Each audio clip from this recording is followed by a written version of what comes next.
प्यारे भाइयों और बहनों, मेरा आप सबको आर्थिक प्रणाम।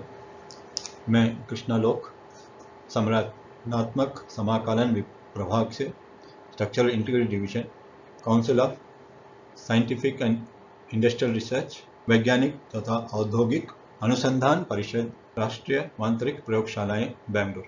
जिज्ञासा का जो 2022 का प्रोग्राम है, इसमें हम सीमित तत्व विधि का एक परिचय हम आपको देना चाहते हैं। ये इसका एक introduction to finite element analysis. यहाँ पे आज का प्रोग्राम का एजेंडा विशेष सूची है। 2 नोड वाले रेखिक तत्व का सूत्रीकरण, स्तंभ नमूने के उदाहरण के जैसे हम दिखा रहे हैं। 3 उदाहरण लिए हुए हैं यहाँ पे, एक ज्यामितीय 2 और 3 डायमेंशनल के प्रॉब्लम के हिसाब से स्तंभ नमूने के उदाहरण से विश्लेषणात्मक और एफई सॉफ्टवेयर का उपयोग करके प्लेट का विश्लेषण किया है, मैटलैब का उपयोग करके ब्रैकेट का विश्लेषण किया है, और अंत में हम आपको सारांश भी दिखाएंगे। यहाँ पहला जो हमने सूत्रीकरण का 2 नोड वाले रेखिक तत्व का सूत्रीकरण दिखा रहे हैं। अब देखेंगे कि यहाँ पे 3 तत्व हैं और इसके बिंदु है 1, 2, 3, 4, 5, 6 और एक्सटर्नल फोर्स लगाया हुआ है। प्रत्येक तत्व के मुक्त सिरे पर आंतरिक प्रतिरोध बल इस प्रकार है EAU/L, ताकि संतुलन के लिए जो रिएक्शन फोर्सेस होता है और एक्सटर्नल फोर्स लगाया हुआ, ये संतुलन के लिए जरूरी है कि बैलेंस्ड हो। बैलेंस ही संतुलन है कि फोर्सेस का पहला समीकरण निकला है यहाँ पे। इसको हम फ्री बॉडी डायग्राम बोलते हैं। हम जब इसी चित्र को हम फ्री बॉडी डायग्राम इस तरह से किया जाता है, तो इसमें ये 3 रिएक्शन फोर्सेस यहाँ पे डाल दिया गया और जो फोर्स हमने अप्लाई किया उसको -F लगाया। ये 3 बार की समस्या और बाहरी की आंतरिक की बलों का संतुलन को हमने यहाँ पे दिखाया है और पहला समीकरण निकला हुआ। और दूसरा, अब देखेंगे कि इस समीकरण में हमने स्टिफनेस, तो कठोरता के लिए EAU/L, इसका फोर्स हो गया है। अगर तनाव में चाहिए तो हमको एरिया को निकाल करके फोर्स पर एरिया फोर्स हो जाता है EAU/L। 3 बार है रिएक्शन फोर्स 3 EAU/L -F, और स्ट्रेस तनाव का समीकरण निकला हुआ है यहाँ पे। आपको ये भी संतुलन को ही दिखा रहा है।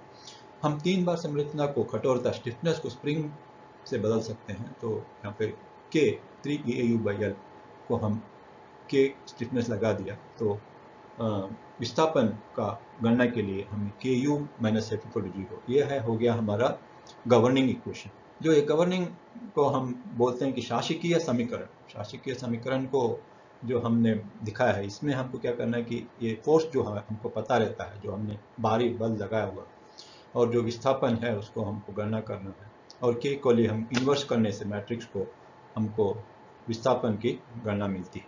ये हो गया आपको सूत्रीकरण का तत्व का सूत्रीकरण। तो एक हम इसी का उपयोग करके 3 सवालों का हम हल करेंगे। एक है, पहला है स्तंभ नमूने के उदाहरण का।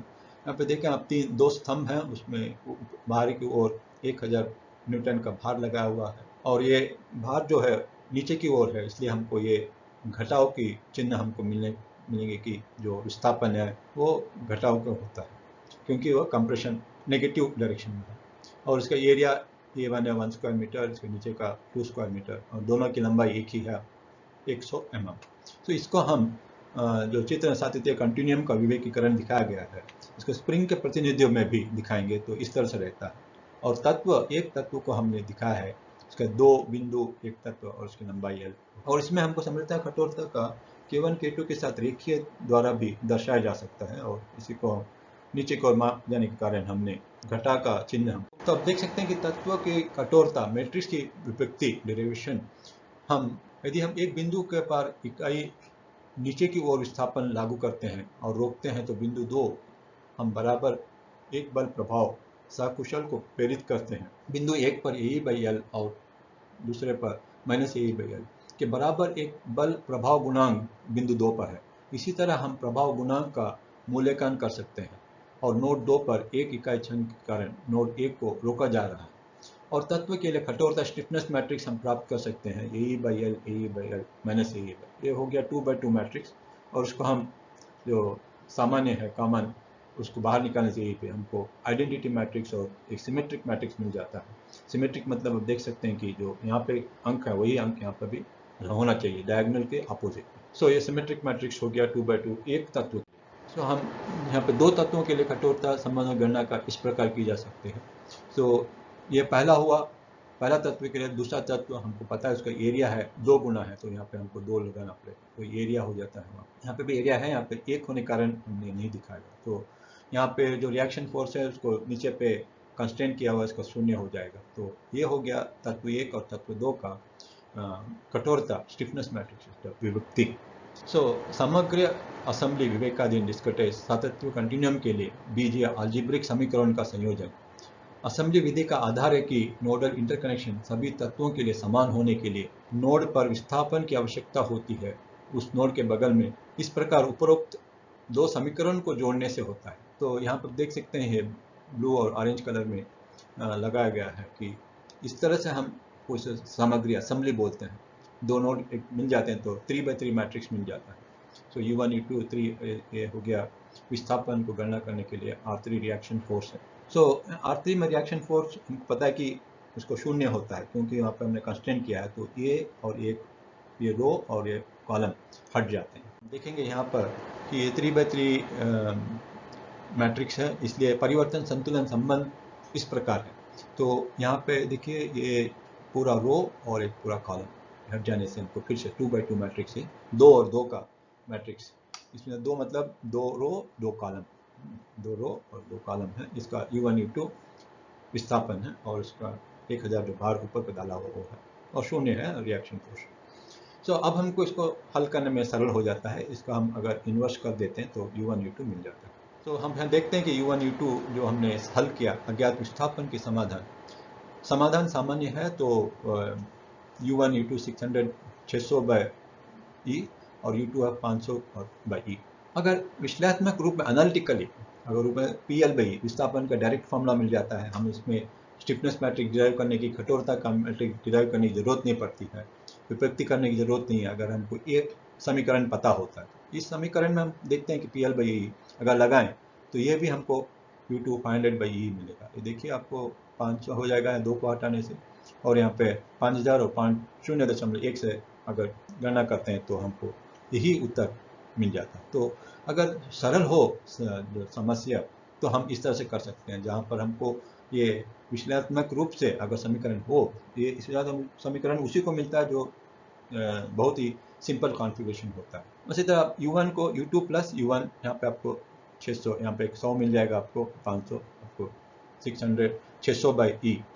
यंग्स मॉडुलस है, कोई भी मटेरियल अगर हम डिफाइन करिए जनरलाइज्ड है, तो किसी भी तरह का आप लीजिए, जो आप स्तंभ बनाया हुआ किसी भी वस्तु से, अगर प्लास्टिक हो या लकड़ी का हो या धातु का हो, उसका यंग्स मॉडुलस लगा देंगे तो आप U1 U2 मिल जाएगा। ये आप हमने एक जेनरिक वे का रिप्रेजेंटेटिव। और आगे चलकर हम नोडल विस्थापन के तत्व उपभेदों और स्ट्रेन का और तनाव की गणना की गई है। Strain E1 E2 change in length bye original length जो 1000 बाई E आ रहा है माइनस 500 बाई E आ रहा है, और इसलिए अक्षीय तनाव भी इसी से हम गणना कर सकते हैं। स्ट्रेन पता हुआ तो हमको तनाव भी पता चलेगा, 1000 पास्कल 500 पास्कल। यह नकारात्मक चिन्ह कंप्रेशन को इंगित करता है। जो कंप्रेशन लोडिंग है हमने ऊपर से नीचे के दे दिया था, अगर नीचे से ऊपर होता तो पॉजिटिव होता है, ये कंप्रेशन हो रहा है। सो अब दूसरे सवाल का विश्लेषणात्मक और FE सॉफ्टवेयर का उपयोग करके प्लेट विश्लेषण किया गया है। Sigma equal P by A। सो यहाँ पे 131.3 स्ट्रेस हुआ है, और अगर यहाँ पे आवृत्ति sigma equal to 1+2 A by B into sigma. अगर A बाई B यहाँ पे देखिए इसका एक ही है, A और B होता है माइनर और मेजर एक्स, और दोनों एक होने से आपको सेमी सर्कल वृत्त हो जाता है। तो 3 सिग्मा 393.3 मेगापास्कल हो जाता है विश्लेषणात्मक रूप। सो गहरा तनाव घटक से वितरण सिग्मा टीटा एक बड़े शरीर के गोलाकार के छेद के परिधि के आसपास, और B बंधन के साथ रेडियल वितरण जहाँ थीटा इक्वल टू π/2। तो एक छेद के नमूने के साथ प्लेट का विश्लेषण हमने दिखा है। ये फुल मॉडल है, हाफ प्लेट है, क्वार्टर मॉडल, ये आधा और चौथाई। तो आधा में देखेंगे बाउंड्री कंडीशन जो इस तरह से लगाया हुआ, यहाँ पे बाउंड्री एक ही तरफ होता है, यहाँ पे दो तरफ लगाना पड़ता है क्योंकि हाफ मॉडल है, तो इससे सिमेट्री ये सिमेट्री का लिया गया है। और यहाँ पे दोनों सिमेट्री आ जाती हैं, तो यहाँ पे दोनों जगह पर लगाना पड़ता है। यहाँ पे भी दोनों, यहाँ पे एक ही जगह सिमेट्री है, परंतु यहाँ पे भी हमको कंस्ट्रेंट करना था, क्योंकि हमने पहले फुल मॉडल में यहाँ पे कंस्ट्रेंट किया था, वो हमेशा रहेगा। तो हम देखा कि यहाँ पे पैकेज का यूज़ करने से हमको पूरा प्लेट का किस तरह से तनाव का डिस्ट्रीब्यूशन हुआ है, किस तरह से बिखरा हुआ है, ये हमको पता चलता है। अगर देखिए फुल मॉडल और हाफ मॉडल में आपको यहाँ पे 370, 364 और 370 इस तरह का आपको विचलन लेस देन 2% में मिल जाता है। तो इससे हमें पता चलता है कि तनाव किस तरह से डिस्ट्रीब्यूट हुआ है, और ये जो गणना की है हमने ठीक है अगर हमको लेस देन 2% विचलन मिलता है। तो हम अंत में आ रहे हैं कि तीसरा मैटलैब, जो पहले एक बहुत ही छोटा सॉफ्टवेयर था, बहुत बड़ा हो गया है, उसका उपयोग करके ब्रैकेट का विश्लेषण, मैटलैब अब सीमित तत्व का विश्लेषण भी कर सकता है। तो हमने एक ब्रैकेट का उदाहरण लेकर के दिखाया गया, ब्रैकेट जो बड़ा सा छेद है यहाँ पे, तो ये एल टाइप टी टाइप का ब्रैकेट है। सो इसके चेहरे के लेबल के साथ ब्रैकेट को दिखाया गया है। इसमें F1 to F10 F14 तक इनके फेसेस हैं। तो इसका अगर चेहरे के लेबल के साथ ब्रैकेट को रियर व्यू, मतलब पीछे के दृश्य को देखने से आपको इस तरह से दिखेगा। सो मतलब का ब्रैकेट को हम एक जाल बनाना है पहले। तो यहाँ पे टेट्राहेड्रन द्विघात मेश विथ क्वाड्रेटिक टेट्राहेलिमेंट तत्वों के साथ जाल बनाया गया है हमने। तो आप देख सकते हैं यहाँ पे हमने एक छोटा सा प्रोग्राम इस तरह से करना पड़ता है कि स्ट्रक्चरल बाउंड्री कंडीशन के लिए कंस्ट्रेंट करने, कौन से फेस को हमको कंस्ट्रेंट करना, वो लिखना पड़ता है मॉडल में। और स्ट्रक्चरल बाउंड्री कंडीशन, कौन से फेस में हमको बाउंड्री कंडीशन देना पड़ता है, सरफेस ट्रैक्शन होता है, -1 e⁴ हम जब दबाव हमने डाला था उसी तरह का ये दबाव है, कौन से फेस में डालना है वो उसका दिखाया गया। तो अगर अब इसको सॉल्व करने से हमको पता चलता है कि विस्थापन x में कितना है, y में विस्थापन कितना है।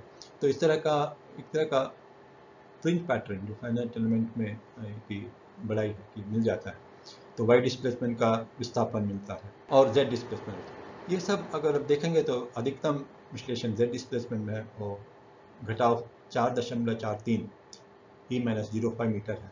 और वॉन मैसेज स्ट्रेस का भी विश्लेषण, यही एक उत्तम है कि हमको पूरे ब्रैकेट का किस तरह से तनाव का बिक्री हुआ है, इस तरह का हम सॉफ्टवेयर में ही कर सकते हैं।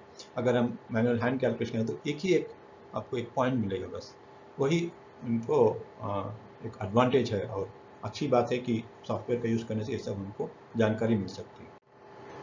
सो अंत में हम सारांश दिखा रहे हैं कि दो नोड वाले रैखिक तत्व का सूत्रीकरण दिखाया गया है, Ku=F।